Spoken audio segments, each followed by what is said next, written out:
Bismillahirrahmanirrahim. Assalamualaikum warahmatullahi wabarakatuh. Waalaikumsalam warahmatullahi wabarakatuh. Alhamdulillah rabbil alamin. Assalatu wassalamu ala asrofil anbiya'i wal mursalin sayyidina wa maulana Muhammadin wa ala alihi wa ashabihi ajma'in. Rabbi shrahli sadri wa yassir li amri wa hlul 'uqdatam min lisani yafqahu qawli. Anak-anak ibu yang ibu sayangi, pada malam hari ini kita tetap bersyukur kepada Allah Subhanahu wa taala yang mana pada malam hari ini kita telah diberinya kesehatan sehingga kita dapat hadir bersama-sama, yaitu melaksanakan kegiatan belajar mengaji seperti biasanya. Kedua kali marilah kita sama-sama menghadiahkan sholawat kepada junjungan alam yakni Nabi besar Muhammad sallallahu alaihi wasallam. Sama-sama kita melafazkan Allahumma sholli ala sayyidina Muhammad wa ala ali sayyidina Muhammad. Baiklah, di sini tidak memperpanjang kata, kita langsung saja memberikan penjelasan yaitu tentang sifat-sifat huruf yang mempunyai lawan. Jadi huruf itu ada yang mempunyai lawan. Yang pertama nama sifatnya yaitu zahar, yaitu lawan mahmus. Zahar dalam arti bahasa adalah tampak atau terang, berarti jelas. Huruf apa yang jelas-jelas itu? Coba sebutkan. A, H, Ho, Go, A, sama satu lagi Hamzah. Sedangkan dalam pengertian istilah adalah membunyikan huruf bertemu tanpa berdesis, tidak berhembus. Huruf yang bersifat zahar sebanyak 19 huruf yang terkumpul pada huruf hijaiyah tersebut. Apa saja hurufnya? Ini hurufnya seperti za. Za itu kalau berlawan dia, ada nggak menghembuskan napas keluar? Misalnya alif mati ke za, ada nggak? Berarti itu termasuk sifat huruf zahar atau lawan mahmus, tidak menghembus. Kalau mahmus itu menghembus, dia tidak menghembus, berarti termasuklah huruf za. Za, zi, zu, baz. Sampai di situ aja dia baz, bukan begitu. Jadi dia hanya jelas za, zi, zu, baz.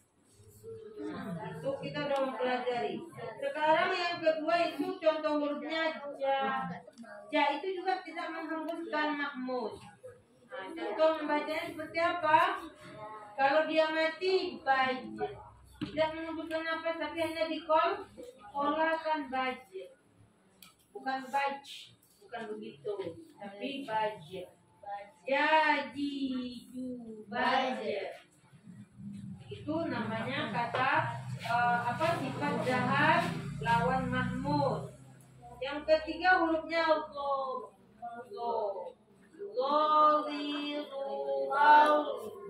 Tidak menghembus. Itu yang ketiga contohnya.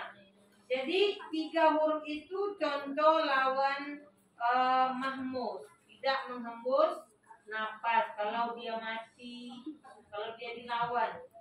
Yang kedua namanya mahmus, yaitu lawan zahar, berarti kebalikan. Seperti tadi tidak menghembus. Sekarang ini contoh hurufnya berarti lain lagi. Apa? Sya. Sya, shi, shu, bash. Ada nggak hembusan? Ada, karena dia lawan tadi, lawan zahar ke mahmus. Kalau tadi lawan mahmus ke zahar, jadi tidak ada menghembus. Apa contohnya huruf sya?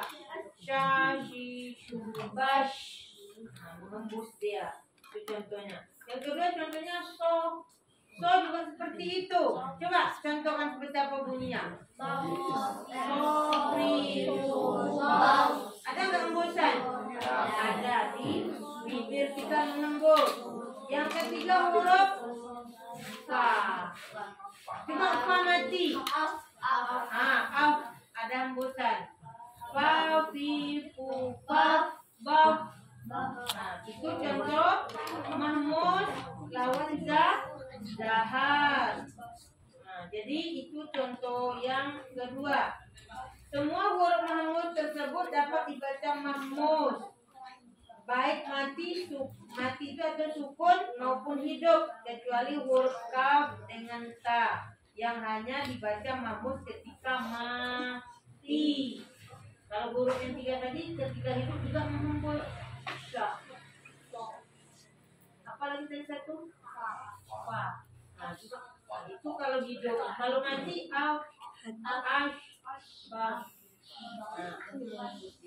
yang ketiga namanya syiddah lawan rokowa. Mana itu contohnya?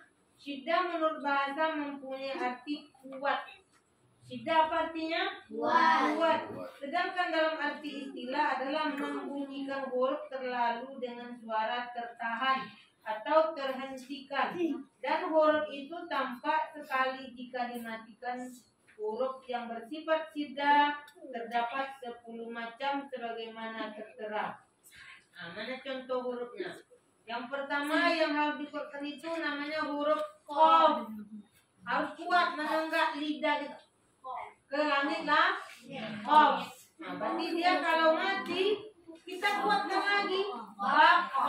Itu namanya tadi apa? Syiddah. Syiddah itu berlawan rokowa. Setelah itu huruf K. K itu harus dikuatkan. Kalau dia mati ab. Kalau nggak menekan bagaimana mematikan K?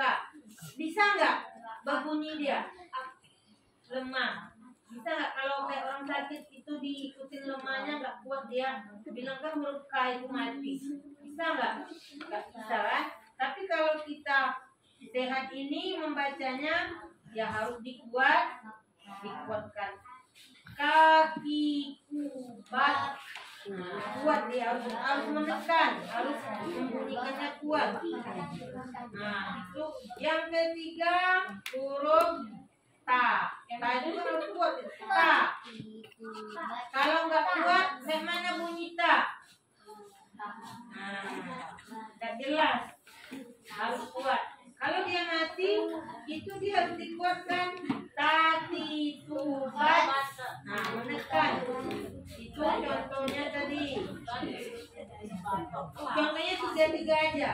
Yang keempat, rokowa lawan syiddah. Rokowa tadi lawan syiddah tadi apa artinya? Kuat. Sedangkan rokowa artinya bahasa berarti lunak. Berarti lunak lawan kasar lagi sekali.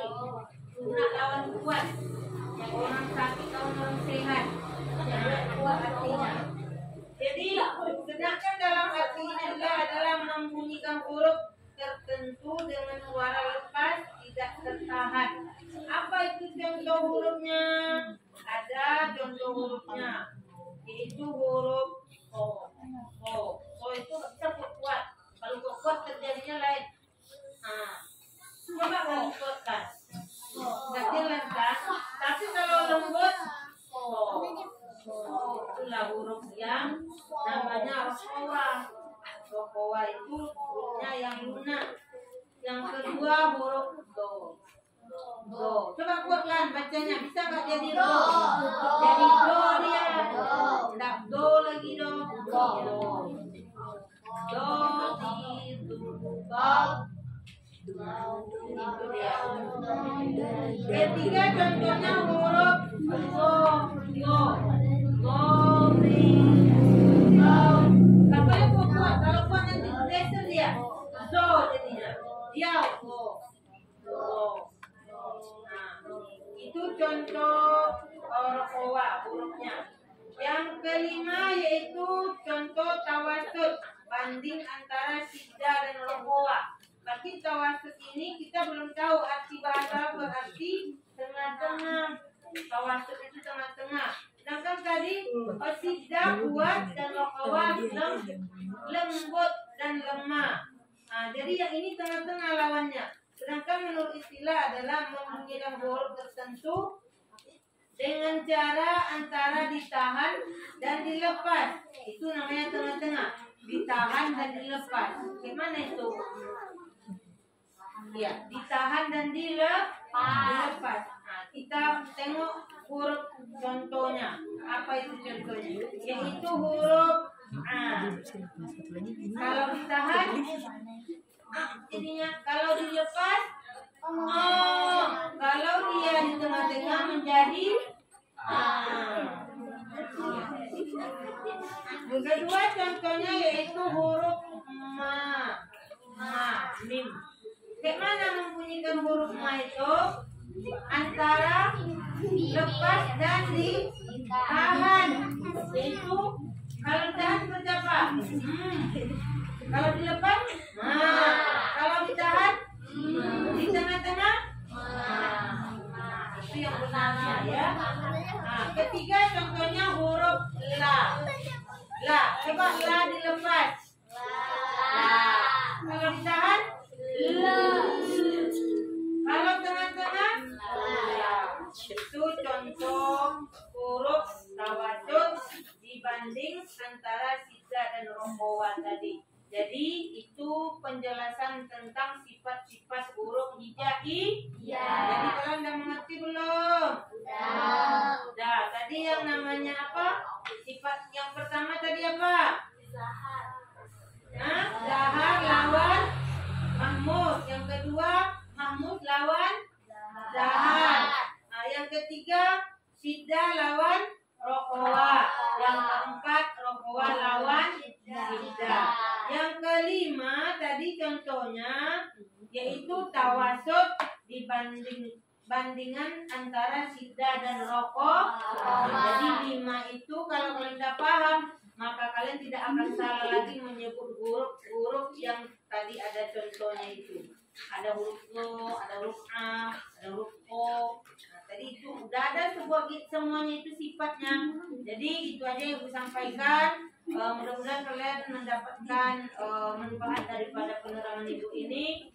Ibu mengakhiri, ibu berterima kasih. Ibu akhiri wabillahi taufiq wal hidayah. Assalamualaikum warahmatullahi wabarakatuh.